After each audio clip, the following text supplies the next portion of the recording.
ভীষণ চাপের মুহূর্ত পার করে এশিয়া কাপ রাইজিং স্টার্সের ফাইনালে উঠে গেছে তারা এবং সেটা সেমিফাইনালের মহারণে ভারতকে হারিয়ে এবং তা সুপার ওভারে। সুপার ওভারের অভিজ্ঞতায় তো ভারতীয়দেরই এগিয়ে থাকার কথা। ওদের দলের বেশ কজন তো হরদম আইপিএল খেলেন, কিন্তু প্রথমে ব্যাট করতে নামা জিতেশ শর্মা রিপন মন্ডলের একটা ইয়র্কার বল হিট করতে গিয়ে হয়ে গেলেন বোল্ড। নাটকীয়তার আরও বাকি, কারণ পরের বলেই আশুতোষ শর্মা ক্যাচ তুলে দিলেন জাওয়াদ আবরারের হাতে। সুপার ওভারে 0 রানে অল আউট ভারত। মাত্র 1 রানের টার্গেট, তার জন্যই কি স্নায়ুতে ঢিল দিল বাংলাদেশ? স্ট্রাইক নিলেন ইয়াসির আলী রাব্বি। প্রথম বলেই অপ্রয়োজনীয় শট তুলে দিলেন বাউন্ডারি লাইনের ওপরে।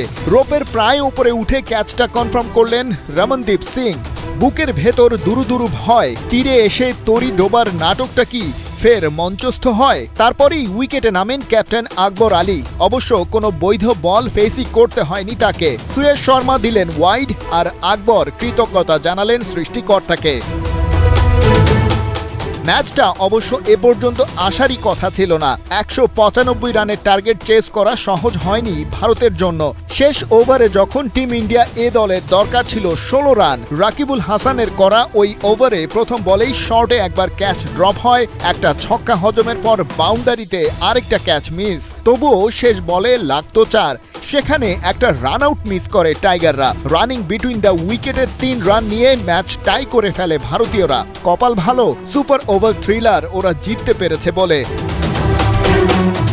এই ইনিংসে হার্ড হিটার ক্যালিবার দিয়ে নজর কাড়া বৈভব সূর্যবংশীকে 38 রানেই বেঁধে ফেলতে পেরেছিল টাইগাররা। যদিও ওই রান তিনি করেছিলেন মাত্র 15 বল খরচায়, আর ওপেনার প্রিয়ন্স আরিয়া 23 বলে করেছেন দলের হয়ে সর্বোচ্চ 44। এর আগে ম্যাচের শুরু থেকেই অ্যাটাকিং মুডে ছিল টাইগার ব্যাটাররা। হাবিবুর রহমান সোহানের 46 বলে 65 আর জিসান আলমের 26 ভালো শুরু এনে দেয় বাংলাদেশ এ দলকে।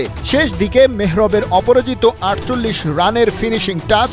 সেই সুবাদে বাংলাদেশ পেয়ে যায় 194 রানের ফাইটিং টোটাল, যেটাকে পুঁজি করেই শেষ পর্যন্ত ভারতকে সুপার ওভারে হারিয়ে এশিয়া কাপ রাইজিং স্টার্সের ফাইনালের টিকিট নিশ্চিত করল আকবর আলীর দল।